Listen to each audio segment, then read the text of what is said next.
Welcome to career guide episode with Rahul Reddy గారు.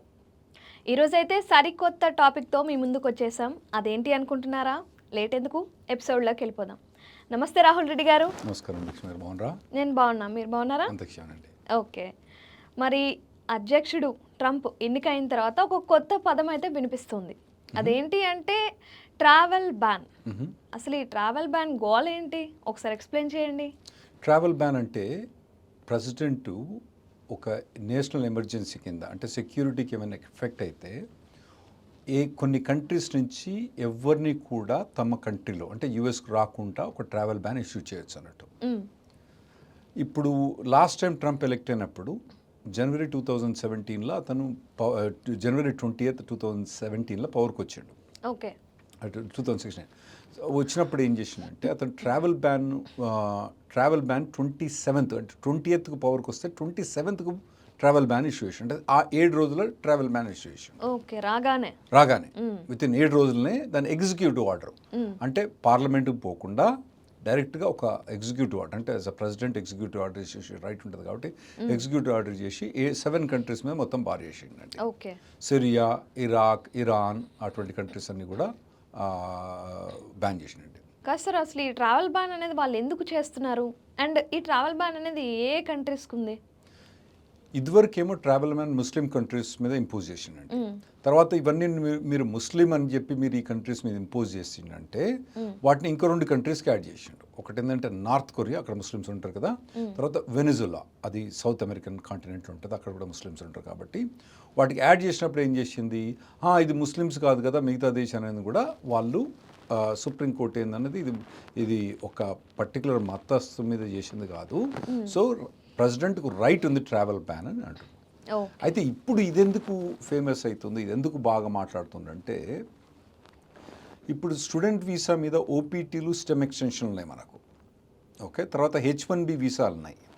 అయితే H1B వీసాలలో వీళ్ళ అడ్మినిస్ట్రేషన్లో ఇప్పుడు కొత్తగా వచ్చే క్యాబినెట్లో కానీ కొత్తగా వచ్చే అడ్మినిస్ట్రేషన్ అడ్వైజర్లు కానీ కొందరు మొత్తమే H1B వీసా తీసేద్దామని ఆ ప్రపోజల్ ఉంది.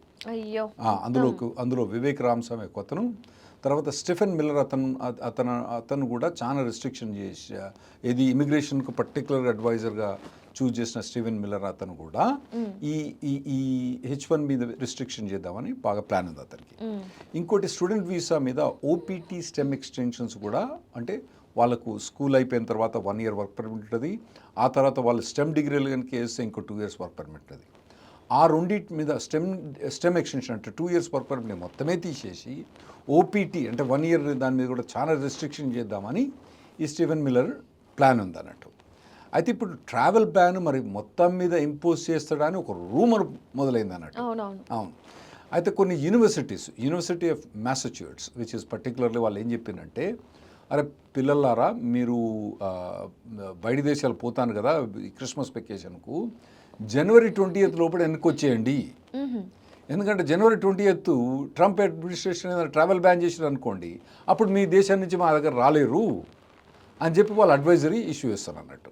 ఓకే. అంటే ఆల్రెడీ అమెరికాలో చదువుకుంటున్న, జాబ్ చేస్తున్న వాళ్ళు ఇంటికి వెళ్తే వాళ్ళ దేశానికి పోతే జనవరి తర్వాత అవ్వదు. అవును. ఇప్పుడు మనం ఫస్ట్ ట్రంప్ అడ్మినిస్ట్రేషన్లో వచ్చినప్పుడు ఏం చేసిండు, 20th పవర్కి వస్తే 27th ట్రావెల్ బ్యాన్ ఇష్యూ చేసినప్పుడు లోపల అంటే విత్ ఇన్ కంట్రీ ఉన్న వాళ్ళు ఉండొచ్చు, బయటికి పోయిన లోపల రారాదు. ట్రావెల్ బ్యాన్, ట్రావెల్ చేయకూడదు, అట్లా బ్యాన్ అన్నట్టు.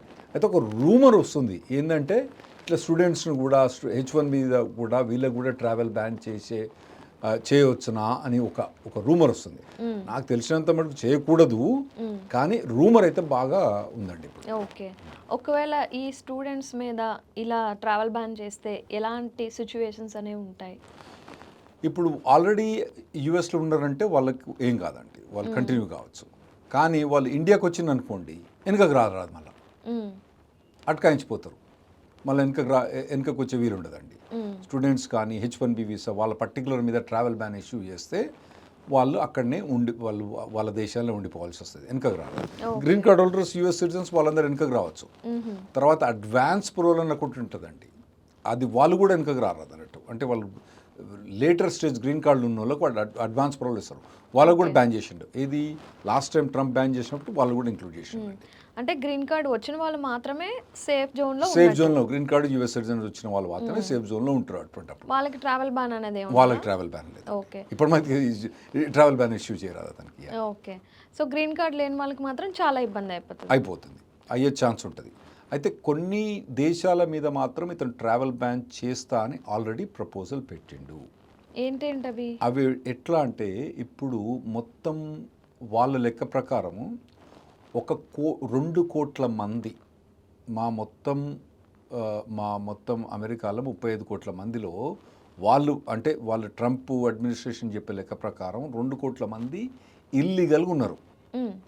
వాళ్ళందరినీ తీసుకొచ్చి వాళ్ళ దేశాలకు పంపించాలన్నట్టు. పంపించినప్పుడు ఏంది, గొర్రెల మంది మాదిరి మొత్తం తీసుకొచ్చి బస్సులు ఎక్కించి నాయన ఏ దేశం రా అని ఆ దేశంలోకి ఎక్కించే ఛాన్స్ ఉంటుంది.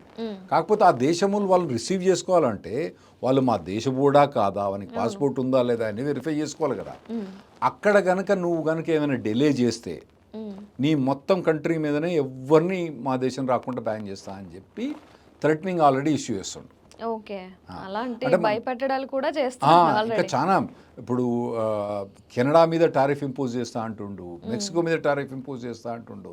సరే చైనా అంటే మొదటి నుంచి మనం అనుకున్నదే టారిఫ్ ఇంపోజ్ చేస్తా అన్నాడు. అది కానీ ఇప్పుడు కొత్తగా కెనడాను మెక్సికో మీద టారిఫ్ ఇంపోజ్ చేస్తా అంటుండు.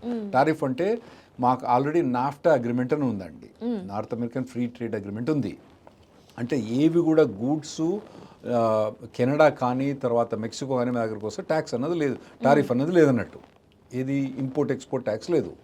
ఇప్పుడు ఇతను ఏమంటుండు, దానికి యాంటీగా మేము టారిఫ్ ఇంపోజ్ చేస్తా అని అంటుండు అన్నట్టు.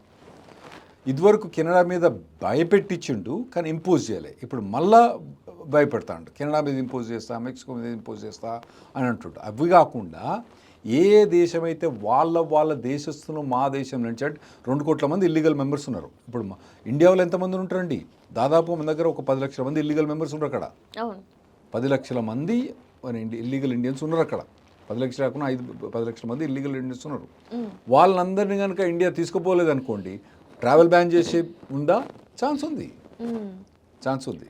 మరి ఇలాంటి పరిస్థితుల్లో ఏ విధంగా ప్రిపేర్డ్గా ఉండాలి మన అంటే టిపికల్గా జనవరి 20th లోపల యూఎస్ ఉండడం బెటర్. మీకు ఆల్రెడీ వీసా ఉంది కాబట్టి మీరు H1B వీసా ఉన్నా, H4 వీసా ఉన్నా, F1 వీసా ఉన్నా జనవరి 20th లోపల చక్కగా బయటికి వెళ్ళి మీరు యూఎస్కి వెళ్ళిపోండి.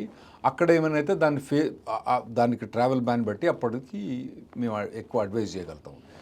ఇప్పుడైతే ప్రొటెక్టివ్గా వేరే దేశంలో ఉంటే ఇమీడియట్గా యూఎస్ రావడం బెటర్. ఓకే, ఈ ట్రావెల్ బ్యాన్ అనేది ఎన్ని మంత్స్ ఉండే అవకాశం ఉంది, లేకపోతే ఇయర్స్ ఉంటుందా? ఉండొచ్చు.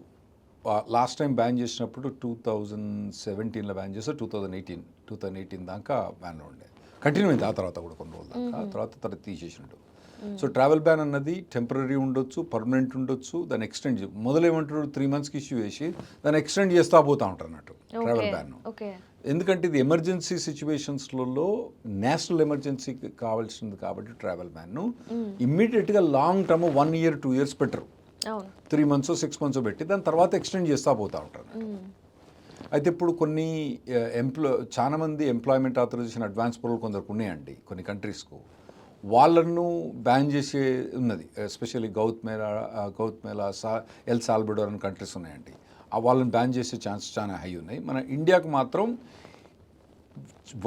వర్తించదు, చేయకూడదని నేను అనుకుంటున్నా. నా నమ్మకం ప్రకారం మన ఇండియాకి మీద ఎఫెక్ట్ ఉండకూడదు. ఓకే, ఇలా ట్రావెల్ బ్యాన్ చేయడం వల్ల ఏ కంట్రీస్ ఎక్కువగా ఎఫెక్ట్ అవుతాయి?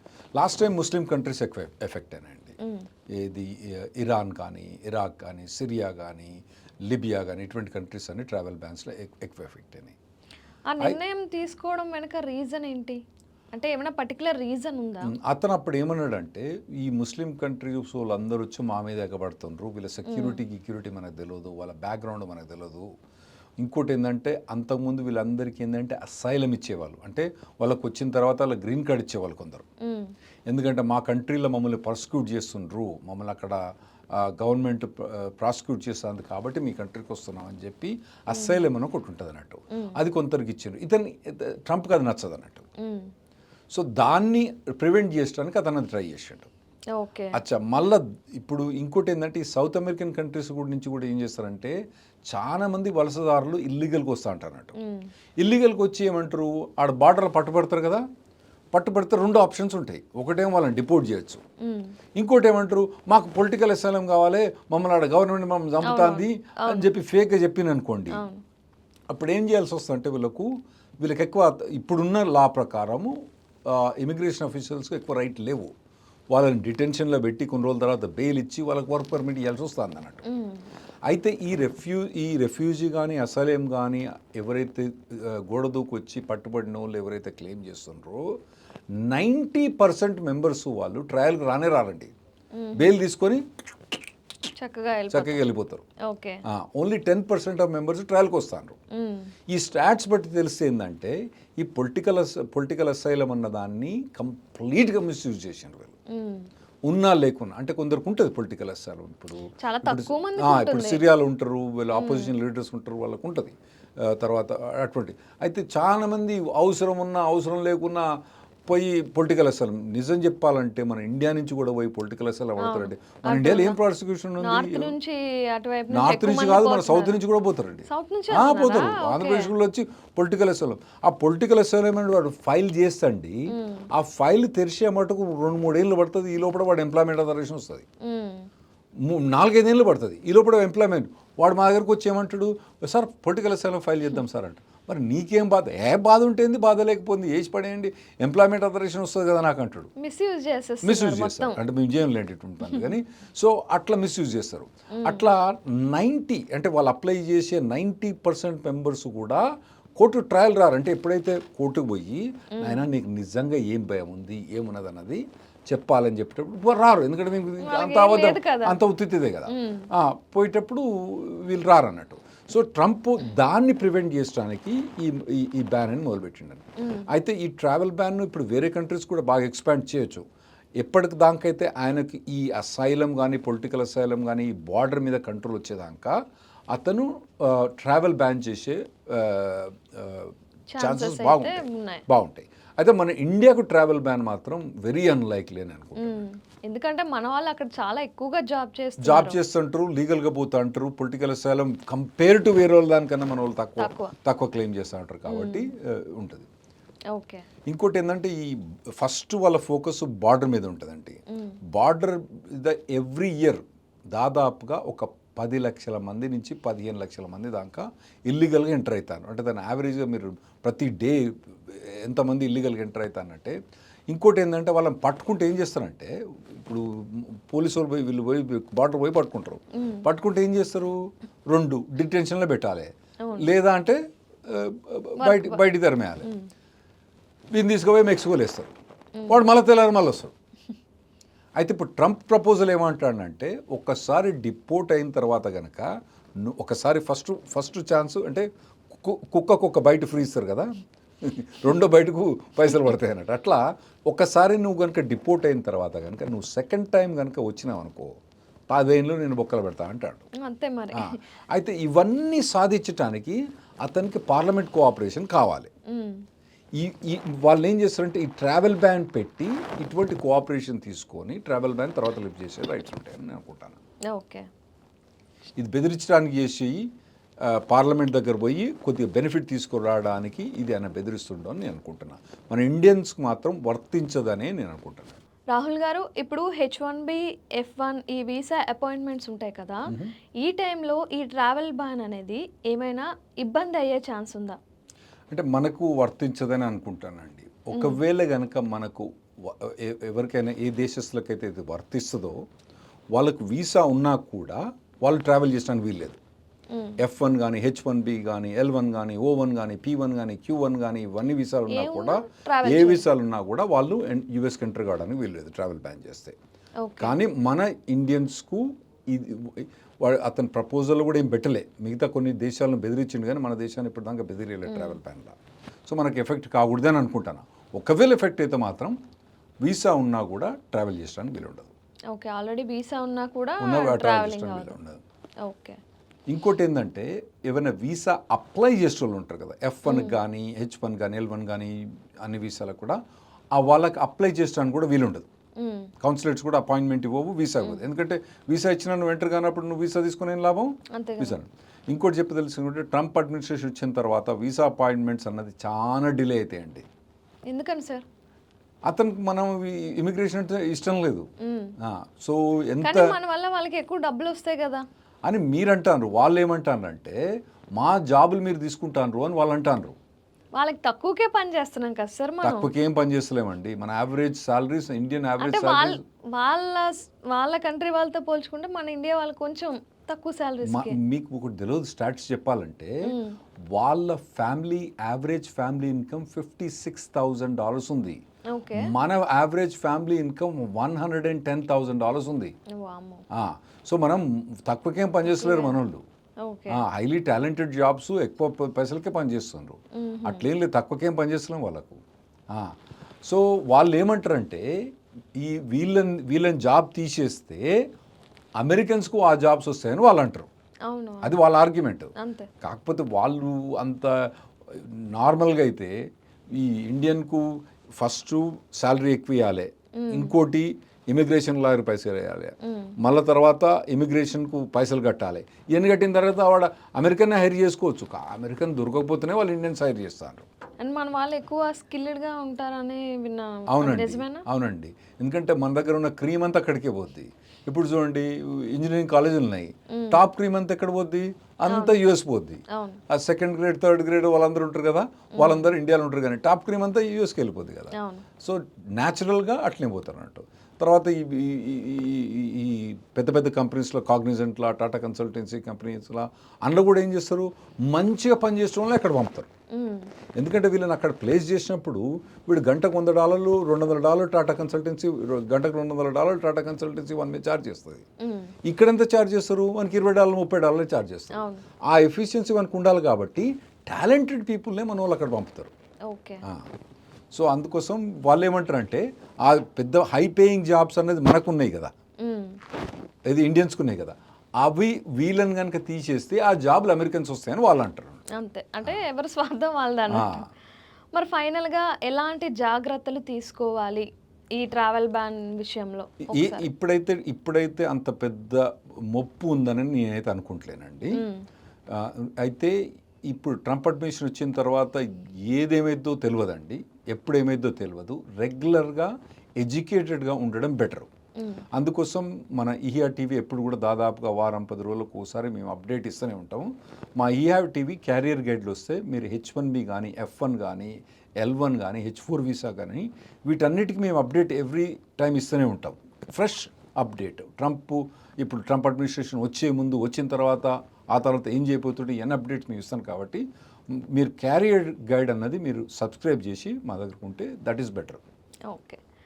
థ్యాంక్ యూ రాహుల్ రెడ్డి గారు, చాలా చక్కగా ఎక్స్ప్లెయిన్ చేశారు. థ్యాంక్స్. సో చూసారు కదా, రాహుల్ రెడ్డి గారు ప్రతి అప్డేట్ని ఎవ్రీ వీక్ ఇస్తూనే ఉన్నారు. ఆల్రెడీ మన ఛానల్లో చాలా వీడియోస్ చేసాము. అలాగే కొత్త కొత్త అప్డేట్స్ కోసం చూస్తూనే ఉండండి Eeha TV. Thank you so much.